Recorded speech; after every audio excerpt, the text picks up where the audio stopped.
right, everybody, welcome back to Franchise This. It's a podcast by franchisors for franchisors designed to help emerging brands and early stage franchisors. Hosted by me, Sean McKay. And we're going to be diving into real stories as always. And today, my honored guest is Richard Gould of Richard's Painting. Yes, honor Excellent. is a stretch, but I appreciate that. Do you have your judge thing? You know, the Yeah. little hammer? Yeah. All right. Well, Richard, thanks for joining the show. Of course, this show would be nothing without franchisors like you. And so I'd love for you to just give a quick update or a quick run through here. Tell us a little bit about yourself and your franchise. Yeah. So, where it all began. I was, a kid that didn't graduate high school. So I went to work. And when I was younger, I always had some sort of, thing I was doing, whether it was shoveling snow, selling candy at school, delivering newspapers. I started DJing when I was in high school at clubs and stuff like that. So, that was, what I did a lot of stuff. And then I was in between a warehouse job and didn't have anything going on. A friend of mine said, "Hey, do you want to go paint?" And so I was like, "All right." So I went and painted. And truth is, yeah. So I started painting, and after the first week, the Don, who was end up being a big influence in my life, he said, "Man, if you can make it past this house, you be pretty good at this." Because this first house that we painted, I swear, was like I must have scraped for 3 weeks straight, just scraping Okay. and scraping and Mhm. sanding, and scraping. There Oh was no my painting gosh. going on, a lot of prep work. And so, I made it past that, and seemed like as time went on, it was me. My friend Gary was working. Then there was another guy, another kid there. His nickname was Blockhead because his head was kind of square, Like and me, right? yeah, so called him Blockhead. He wasn't there very long, but over time, next couple of years, ended up just being me and Don working every day, kind of alongside of each other, and we developed a great relationship. And after about 7 years, I ended up taking the business over from him. He was ready to retire. Wow. It kind of worked out that way. So I purchased the business from him and continued on, ran it for 5 years. And I was at a crossroads where, okay, what do I want to do? I owned a two-family house that I lived in, and we were going to buy a house or build a house. I was in New Jersey, by the way. This is kind of tell everybody about that. I was in New Jersey in the Princeton area. And so anyway, so I was at this crossroads. What do I do? And so my brother, who works in racing, and he had moved to North Carolina, and he had been here for 5 or 6, maybe 7 years already himself. And so, I was thinking, it's like, if I was going to build a house where I was, it was going to be pretty expensive. And if I was going to buy a house, it would be pretty expensive. I was like, if I moved South Jersey, I'd be an hour away from the business. And I'm like, I don't know if I want to do that. So I said, well, what about if we moved to North Carolina? My kids were still young; they hadn't started school yet. And I was like, well, if I'm going to move an hour away, I could probably move 8 hours away.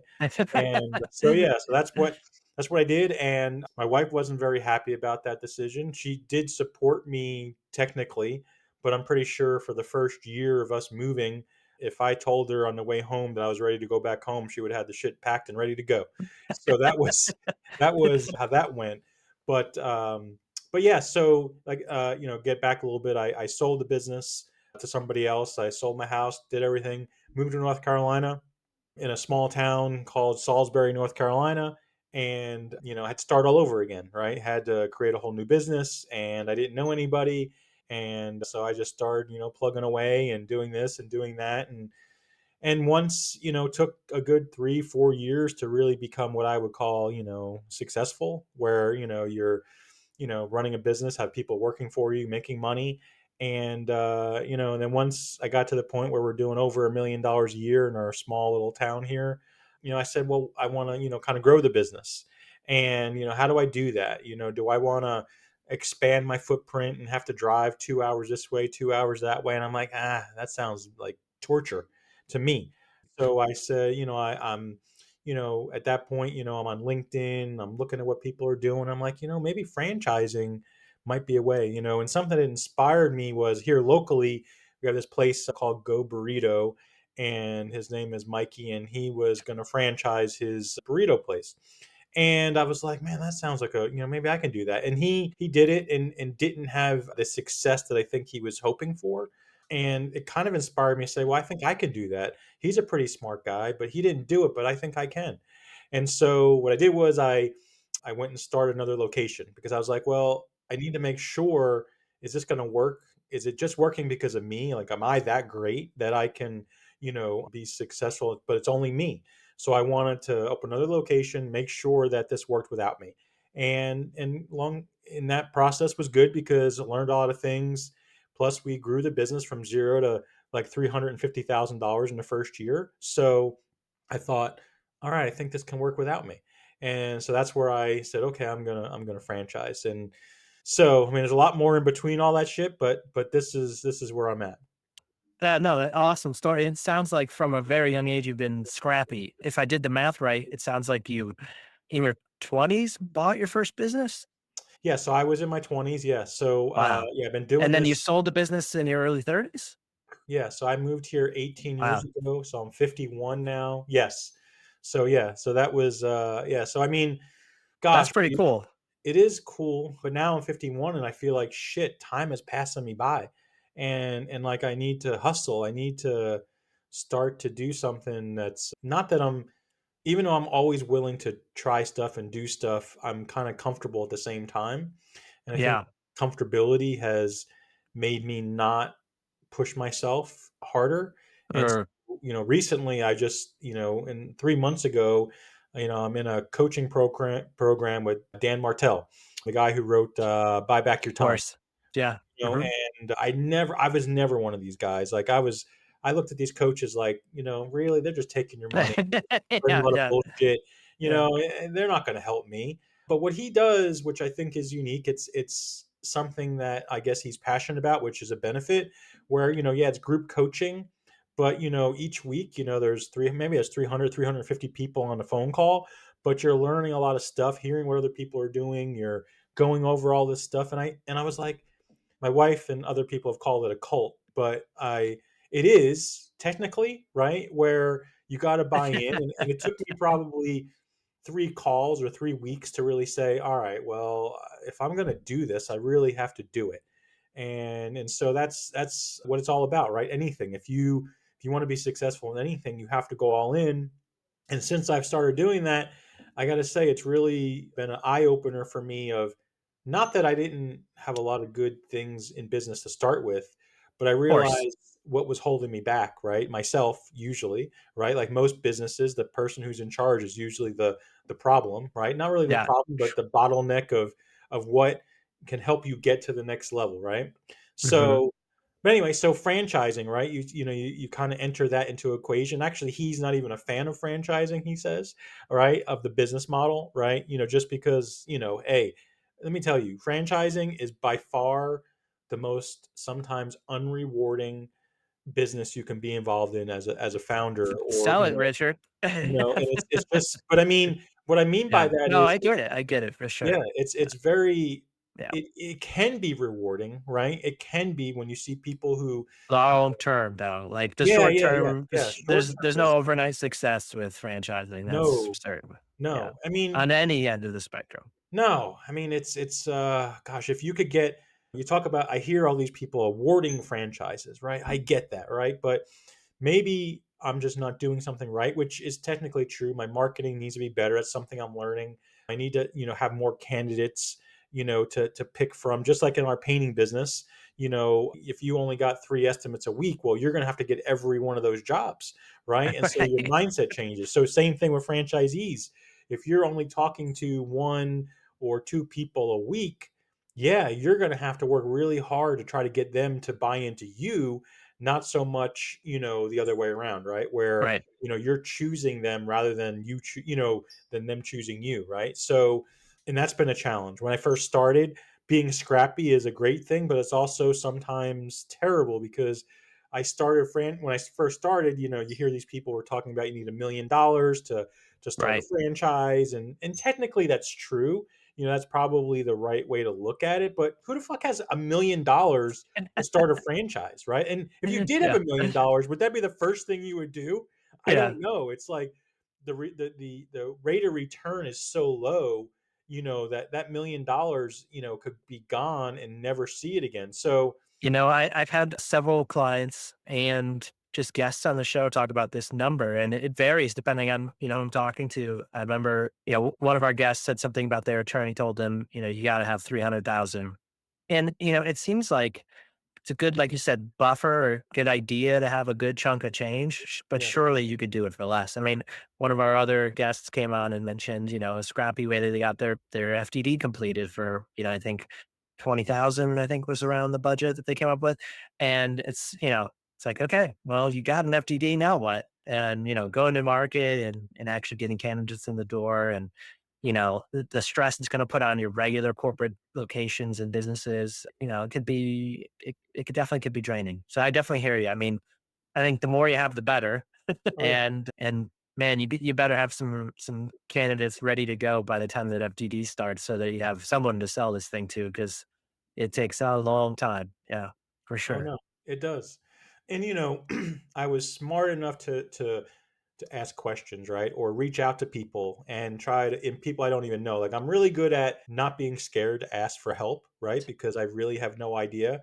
And this is when I first started franchising. This is when Monster Tree Service was like, really blowing up, right? And they were really, selling. And I thought, I'm watching this happen. And I'm thinking, man, if they could sell tree services as a franchise, painting's got to be easy. And so, here I am. I don't know anything. So I call up the people. Well, I shouldn't say I call. I message these people at Franchise Fastlane because I don't know any different, right? I don't even know what an FSO was. I know what it is now. At that Yeah, particular point, I didn't know what they did.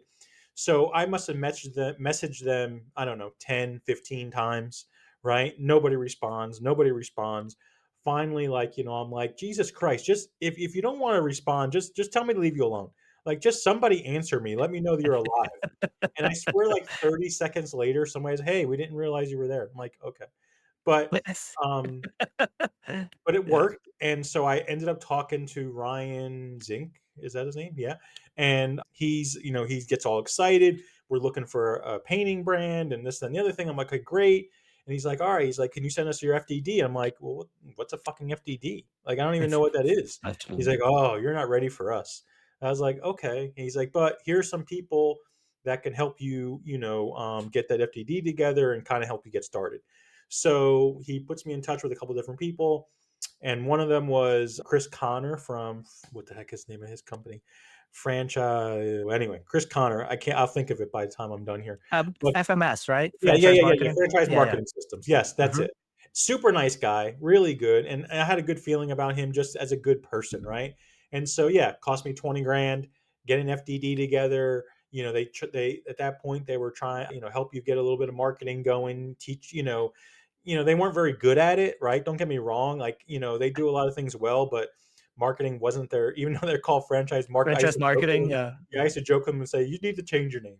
I said, but they try, right? It's not like for a lack of effort. They have a lot of good people, and I have recommended, other people have reached out to me, about getting started. I said, yeah, I said I think that they are a great tool and service to get somebody who has no idea what they're doing to get a franchise going. They're a great tool for that service, right? To Right. get people out of the gate. And it was great for me. And so if I didn't get any franchisees out of it, but it kind of got me going. And then, again, LinkedIn comes in and I'm looking at this person, that person, talking to people. And so what I started doing was I was like, I can't depend on everybody else. So I went and I started to create BizBuySell ads in different little cities saying, hey, franchise available, $5,000 down, right? That was my thing. I was Right. like, how do I get somebody who doesn't have a lot of money, but, can get this going? So that's what I did. And I probably sold 7 or 8 of them like that. Yeah. I mean, it was pretty good. And but when I say good, it's good to get them started, but some of those people most really weren't ready for a business. They had, heck, they Hmm. couldn't manage their own finances in life, let alone trying to run a business. But Right. I tried, I gave everybody, all the I gave them all everything I had. And, 2 of them didn't ended up not working out. And the only positive thing I could say about that is that if you talk to them today, they would never say like we did anything wrong. It was them, right? They just didn't, they didn't do the things that they needed to do and They follow weren't through. ready. Yeah, they weren't Yeah. ready. But now, now I'm working with Did that cause you to change your process about how you interview and talk to candidates? well, I mean, it's just you have to get better qualified candidates, right? It's not about how you talk to them. I mean, I think you talk to everybody just like in any sales situation, dictating on the person, right? Like you can't, not everybody's have that same conversation. So you have to kind of dictate that sales pitch or that sales conversation to the person you're dealing with. So I don't think that's the case. I just think that in order to have a successful franchise business, you can't only have people at the bottom half, right? You need to have people who are going to be in the top, right? And so that's where, getting involved with brokers and consultants, even though I could rant and, all day long about some negatives of that system, there are positives, right? They're spending their own money on ads. They are, bringing more qualified, financially qualified candidates, which theoretically are people who are a little bit more motivated, I think.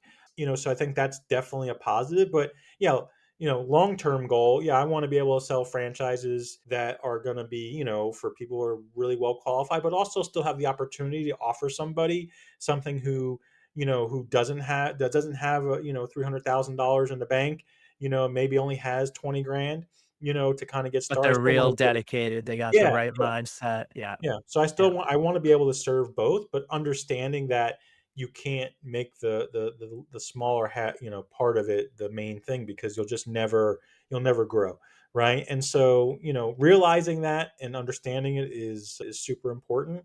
Yeah, and just trying to look, I got into franchising not because I thought I was going to make a bunch of money or I was going to sell all these locations.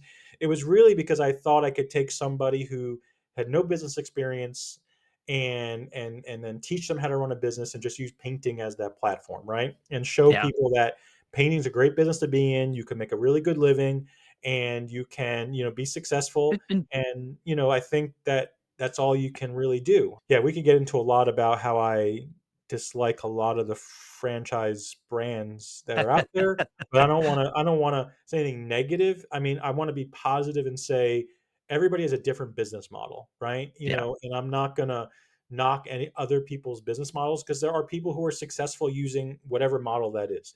I just believe that, in painting, we'll use that specifically. Richard Painting is a painting company, right? We just happen to franchise.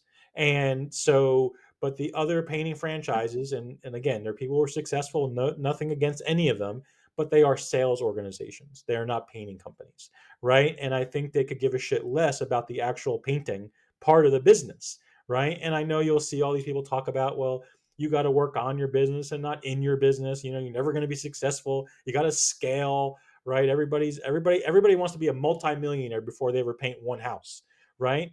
And so for us, we really believe that you can scale our business just like any other business. It's not, hard to do, but we also want to make sure that we got like training wheels on at the first, right? And you're learning the business, you're understanding the business, and you become really involved in that business, because the more you know about it, the more you care about it, the easier it's going to be to sell it, right? Easier it is to attract good people, attract good customers and make good profits. yeah. We often hear or see people talk about candidates who want a hands-off franchise, a hands-off business, and I think so far all my guests have pretty much agreed that it doesn't really exist. I mean, there's some that are going to be less time intensive than others. Sure, I'm sure with your business, like there's a model where it's just the owner painting houses with a couple of guys, and I'm sure there's a way to do it where you could, the owner could be more of the manager or the person overseeing that unit of business, but they're still going to be involved somehow, some way. And I think, even if you're putting your time or money into it, you should be. I think, candidates should expect that they're going to have to do some work to make some money. If they're collecting a check, they're working. Oh yeah, I That's, mean it's all relative, right? I mean the effort you put in is the effort you get out, right? Or the return you get out, I should say. So, yeah. and we have a good mix of franchisees that are all over the spectrum. We have owner operators that are involved in doing they're doing the estimates, they're doing the painting, and they have people Right. help them paint, but they're really involved. We have others who are just managing the business, right? They might be doing the estimates and managing the project, but other people are painting. And it's like, and I like that because it gives, it proves that there's not only one way, right? You Right. can, we have a couple franchisees that still have their full-time job, which I think is crazy, and I've told them that. But they're doing it and being successful doing it, and so it gives me a lot of hope that our potential franchisees who are coming in, now, newer and newer, that hey, if you still want to work your full-time job, fine, just it's great, right? But just realize how much work there is, right? How much time and effort is going to go into building this business. If you Yeah. only spend 10 hours a week on this business, don't expect to do $1 million in sales. You're just not, like, it's just not going to happen, right? So yeah, so I mean, I think having diversity in our business, everything from, we have women owners, male owners, Hispanic owners, African American owners. I love that we have so many different types of people, that gives us this opportunity that you don't have to be just a C-suite executive to start this business, right? Like you can come from just working hard. You can Yeah. come from that part of the world too, but there's no specific only this type of person. I mean, I think it goes back to your origin story. A scrappy kid who was just trying to figure shit out, make things happen, make some money. And like he stumbled up across this business that turned out to be lucrative, and, you could grow your skill set with it. So I think and that's really, I think, appealing to a lot of candidates. Not everybody in corporate America wants to leave their job to climb the ladder and paint houses. But I think a lot of people who don't have opportunities, or don't really know what their future holds, or just are unhappy, would like something that they feel like they can control, and that they have ownership of, that they feel like they can wake up and do the things that they want to do really in the business. And I think you guys really afford people that opportunity. Not only that, but I've been noticing that service-based franchises are really popular these days. And, we work with a lot of like restaurants and things like that, but the service-based industries seem to be popular. Hands-on trades seem to be popular. And with painting, you probably don't need a ton of capital to get started. You probably don't need a ton of training. It's probably something, I assume most people could pop into this, get started relatively quickly. Is that right? Yeah, 100%. I mean, the startup costs, I mean, of all the painting We franchises got we out got to check your FDD, right? See what's the there. Yeah, liquid. yeah, I think it's like 60,000 up to 100,000, something in that area, and Totally so feasible though. Like, so yeah, that means what, 20% has to be out of pocket to get the minimum liquid or whatever, somewhere around 20, thirty yeah, percent that of that. that's usually what it is. Yeah, yeah. Yeah. So, I Yeah. mean, shoot, somebody with good 20 or 30 grand in their bank account could start a Richards, right? 100%. Yes. That's And awesome. and the great thing about that is that you can take a very low investment and turn into a very high return, right? That's what is exciting to me, where you don't need to, like, you talk about the service brands being very popular now. It's kind of like, I'm looking at it like there's brands out there that are trying to turn it into, like a restaurant, right? Where you need to own multiple locations, and you have to have, $500,000 or $2 million to get started, right? For painting, right? Like, I mean, I know franchises out there right now that people have spent close to $500,000 to start a painting To business. start a painting business? Yes, Wow. yes. This is What are this they is buying? a lot of territory, right? Yeah, I guess that's right. Their Right. ad spend, when you're doing this with these other franchises, they're a minimum of $5,000 a month. Some of them are 10, right? And if you got multiple locations, think about that. You got to spend equal amounts in all three. Yeah. So it could be very daunting to even get to the point where you could be profitable, right? Well, Yeah. Richard's Painting, we're not gonna cripple you with finances, right? We're going to grow this business a little bit slower, and we're going to spend a little bit less money. But what you're doing is, like, it's like you're testing the system until you become good at it, right? And then once you become good at it, then all that work you put in will lead to the money. And Right. so with us, I mean, almost every single franchisee, has a job within the first 2 weeks, right? And then it kind of just steadily keeps going from there, where your cash flow, because you're low get up, you're low startup, you're not, our average franchisee on marketing is spending $1,000 a month, right? Oh, yeah, I was So just gonna ask that. Okay, so what are they're doing, a little bit of local, ads, Meta or something like that, or We some. do we do a combination of right now, 2 things we use mostly, Facebook and Google, right? They're Yep. always number 1. Now what we're using is which I was anti-Angi's for a long time, Oh yeah. and I'm Yeah. kinda halfway there now, but they have a newer program where you just pay by the month, it's not pay per lead, right? So it costs X amount of dollars per month, you get a territory, and you're gonna get leads. Are the leads great? 50% of them, right? But at least you're not paying for, lead after lead that's just you're not getting it. So this way, Yeah. I like it better. It's a fixed cost. You got to sign up for a whole year, okay? But we use that tool for our larger markets. Like Richard's Painting is really great at medium to small markets, right? That's our sweet spot. Our larger markets, it just takes a lot more effort, even though there's a lot more people and all those things. But that sometimes takes it's a little bit more. You got to really bust your ass to get in front of all those people. Mm. So it's like, when you're a smaller to mid-sized market, you're a big fish in a small pond. You can kind of navigate that a lot simpler. When you're the small fish in a big pond, you got to really figure out how to navigate that a Right. different way. So in our larger markets, we started using Angie's Leads just to kind of help with the lead flow, right? Just Yeah. try to build up that awareness a little bit better. And so that's really what we've been doing for them, and it's worked. And so that's what I'm kind of happy about is It's that awesome. as a franchise, what do? We try to figure out ways to continue to help each franchisee continue to be Absolutely. successful, right? That's the business, really. So, you shared some challenges you've had and some things you've done to overcome them, in terms of growing pains. And I'm curious if you have one solid piece of advice to share that for somebody who's, just starting their franchise business, something that they can use to skip the scars, if you will, some pitfall not to fall into. Is there something that comes to mind? Like, hey, don't do this. Yeah. First thing is when you're talking to people about getting started with your FDD and different companies that are going to sell you this oh my god, this is the greatest concept I've ever seen in my life. This is, you just pay me $50,000 and we're going to do all these things for you.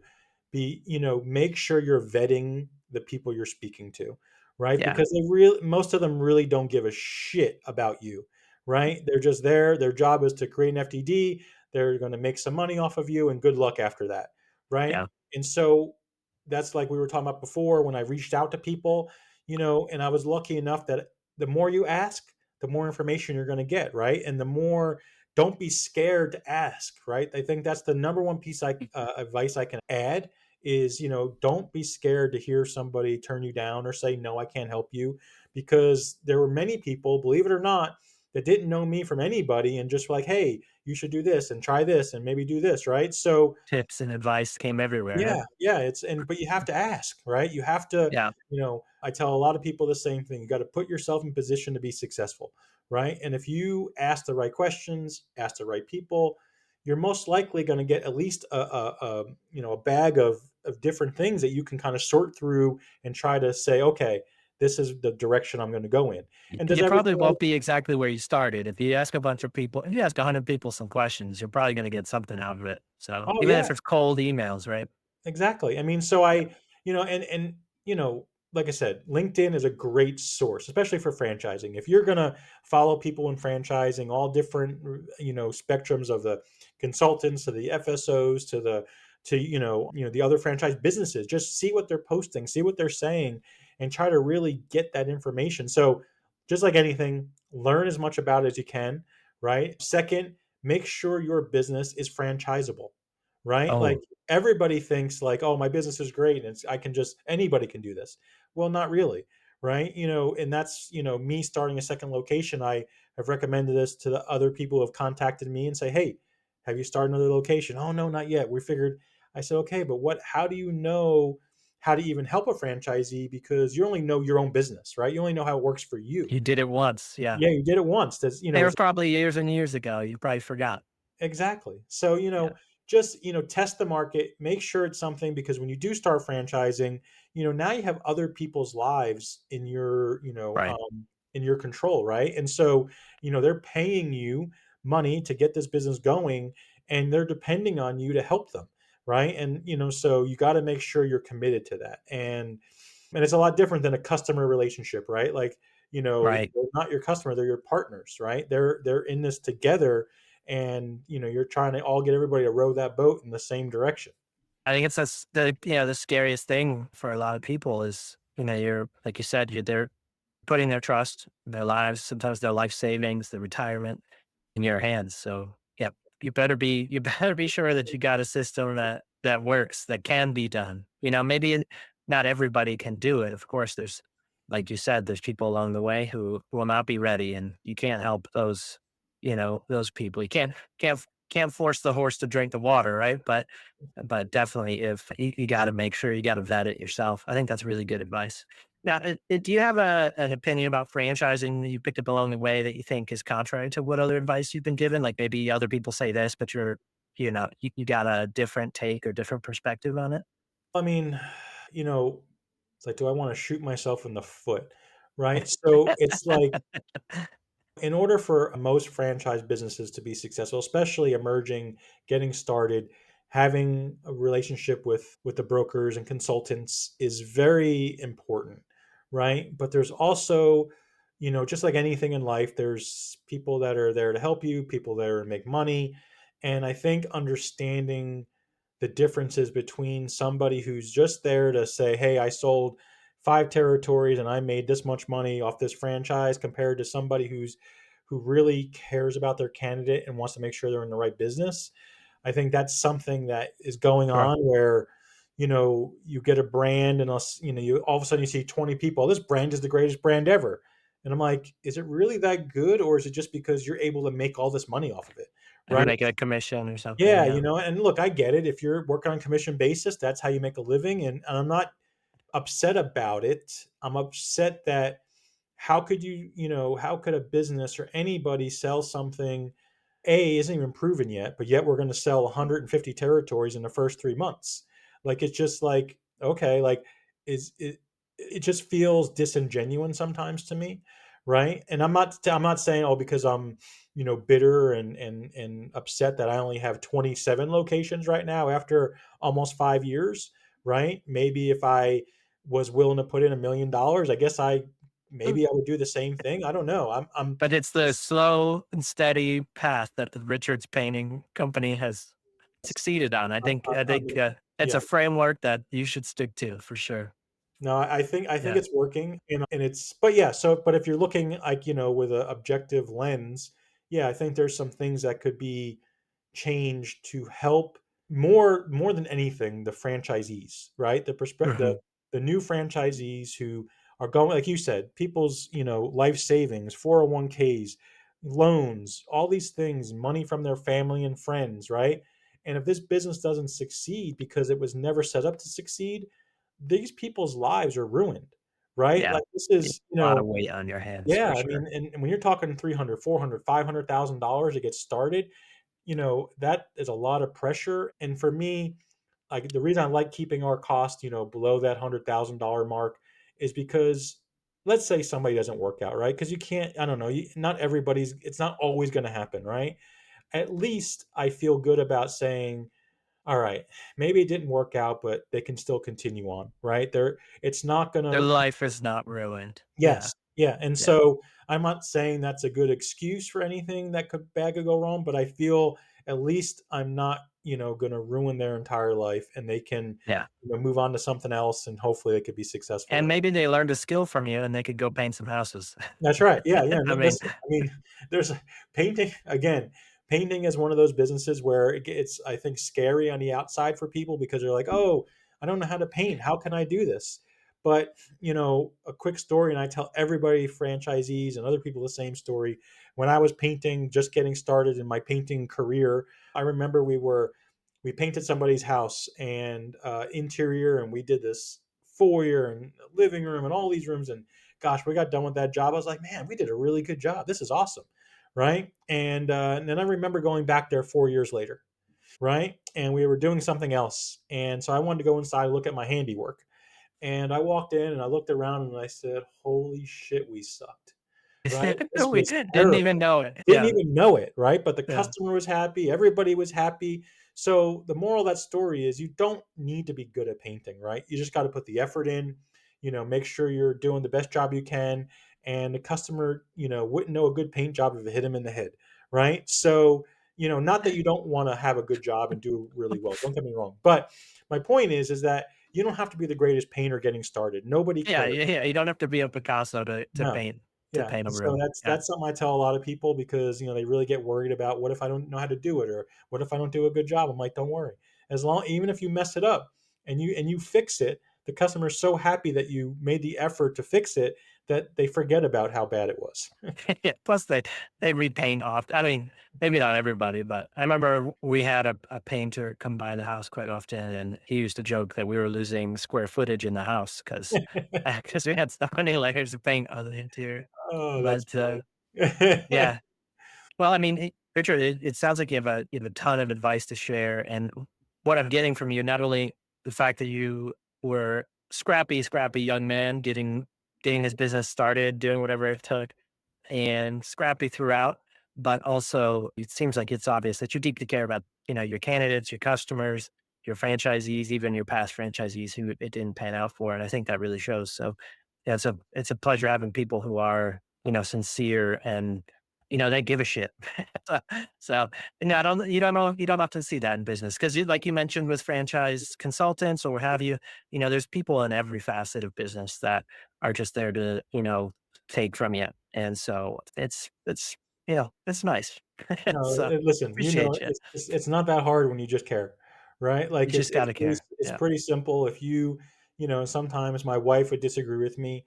She says I care too much, only because she's trying to protect me. But like I told her the other day, I said, listen, I am who I am, and me being me has got us here, right? And so if I change who I am because some people will say, oh well, in order to be successful, you got to learn to have people not like you, right? And I'm Right. like, I why? don't like that. I I've don't never love that. I don't understand it. Like, I mean, I'm not saying everybody's going to agree with me, right? Maybe we might have a difference of opinion, right? But I don't think I need to come across as an asshole just to be successful, agreed. right? Yeah. So I don't know if you ever run into this, but there's people, and I always try to spot them early, where it's clear that in order for them to feel good, they have to win and you have to lose. yeah, yeah, And, I like a win-win. I don't see why there has to be a win-lose, but there's a lot of people who I've dealt with, and it's like they only feel good when they got you.